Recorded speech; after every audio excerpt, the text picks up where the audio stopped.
guys, this is Emily Lopez, and today I am coming at you with another rental property investing scenario, but this one is real life. This is a property I actually just put on the market. It is for sale right now, and it is a property that will cash flow for you as an investment property. I know a lot of times we see these scenarios. I always see people talking about when they got into real estate investing, and the comments will just say like, oh yeah, that was great 10 years ago, that was great 20 years ago, but you can't find those deals anymore. Yes, you can. Now they are fewer and farther in between, and you have to be scrupulous, but this is a property that is available for sale today in September, at the end of September of 2022, and I'm going to give you a real investment scenario of how this property makes sense.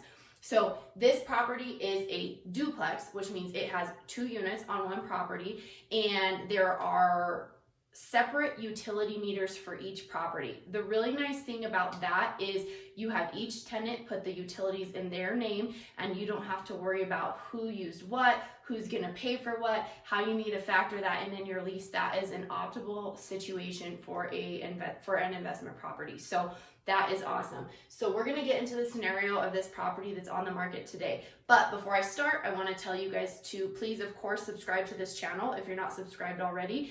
Please like and comment below, share this video with your friends, show them how rental property can work for them and change their lives.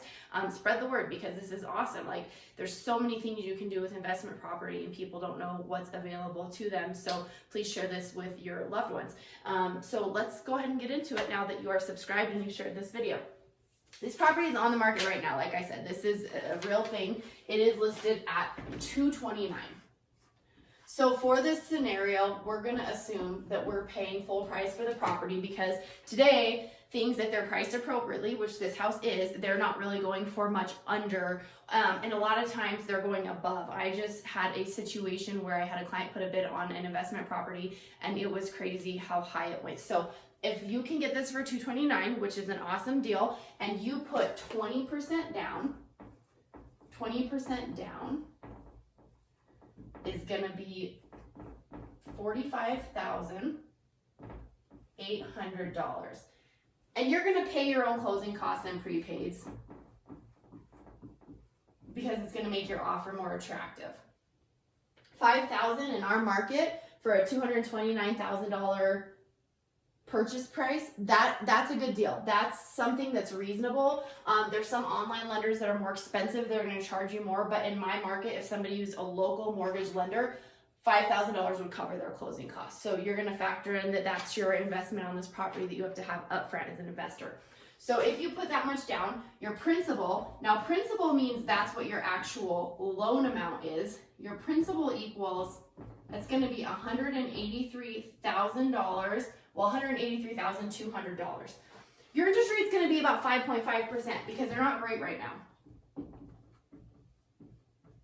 But the nice thing is, this doesn't have to be your interest rate forever. So if you have a 5.5% interest rate and they get better, they go up and down. They always do. You don't have to keep the same loan for the life of the loan. If they get better, you can refinance them. Like the last couple of years where interest rates were amazing, lots of homeowners and investors refinance. So as long as the price makes sense, you can always refinance later. So 5.5% interest for a 30-year term. Okay, that's going to make your monthly principal and interest payment $1,040.19. So this is your you'll hear it called P&I, principal and interest. That means this amount covers when you make a payment. Principal is what pays down your actual balance every time you make a payment, and interest goes to the mortgage lender. So of course, no one's going to loan you money without making money off of it, because why would you take on that risk? So that's what principal and interest means.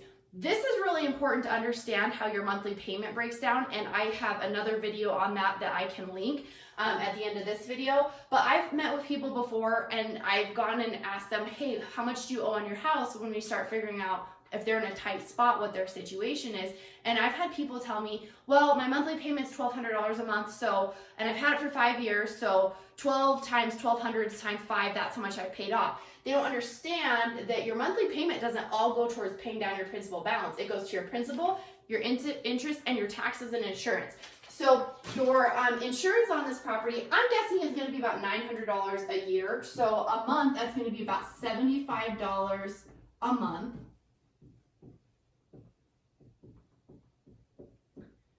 And then the property taxes, I actually looked up. These are the exact ones. They are, let me see, property taxes are $1,394 a year. So they come to $116.17 a month. So $116.17 a month is property taxes.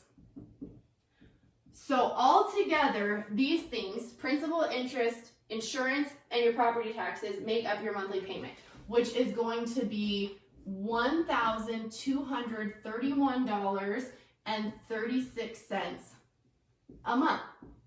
So annually, you're gonna pay on the property. So if you multiply that by 12, it is gonna cost $14,776.32 a year for you to own this property. Okay? Now, if you rent the back unit of this house, I would rent it right now for $700 a month. Plus, I'm making my tenant pay their own utilities. So 700 times 12 is $8,400 a year. And the front house, I would rent for $1,200 a month, plus I would make them pay their own utilities. Now, the really cool thing is looking at an investment property long term, I could buy this property and turn around and rent it out and cash flow. However, you also have some room to grow. So this house is in nice condition, but it's not super modern, and there's space that you could use. So I would rent this out and start getting a return on it. But when one of my first units became vacant, I would renovate it. So this back house is a 1-bedroom, 1-bathroom, and it has laundry hookups. There's room to, for sure, at least make it a 2-bedroom, but potentially put a third non-conforming basement bedroom if you wanted to move some ductwork around. So there's definitely room to grow here down the road when you have some more cash to put into it. The front house is currently a 3-bedroom, 1.5-bathroom, but it could definitely easily be made into a 4-bedroom and a full 2-bathroom. Now, I don't know if I would worry too much about the second full bathroom until I made the 4th bedroom, but there's definitely room to grow on both of these where they cash flow. So right now it makes sense, but there's room to grow into the property when you're ready to inject some capital into it. So that's important too. But as is, just buying it and then turning around and renting it right away, these are what my numbers would look like. And so I would say total for both of these units, if you do 1,900 times 12, so the total of those, right? That's $22,800 a year in rental income if you're fully occupied for the year, right? And then if you subtract your annual expenses, $14,776 a year, you're looking at proceeds of $8,023, sorry for my handwriting, and 68 cents a year. So you are obviously having some money you've saved to invest. So you're going to do $45,800 down plus your $5,000 closing costs and prepaids. But you're going to turn around and you're going to have about this much in profit a year. Now, of course, there are things that come up. There's repairs and stuff like that you need to factor in. But the really cool thing is this is just what you are able to save to invest in your next property or for whatever your goals are. But they're covering the expenses, and this is the extra, right? This is growth. Now, the way I look at rental properties, which is amazing, is I don't necessarily look at how much they cash flow as long as they're profiting for me. But I look at the fact that somebody is covering this monthly payment, so this amount here, right, $1,231.36, that's being paid for me. So I look at them like a retirement account, because in 30 years when it's paid off, or if you pay a little bit extra and you pay it off sooner, then you have, and things will appreciate, so you're going to rent them for more, then you have $22,800 a year in income in retirement, right? Plus, until you get to retirement, while the monthly payment is being paid, that's an investment in your retirement account. So I don't look at rentals like I'm going to live off of them now. I look at it like I want to invest in as many as I can now and live off of them later. But they're still flowing money if you do want to live off of them a little bit now too. Imagine if you had 10 of these and you had this much a year in income. That's 80-something thousand, right? And so you could quit your job. But imagine if those 10 were paid off in retirement.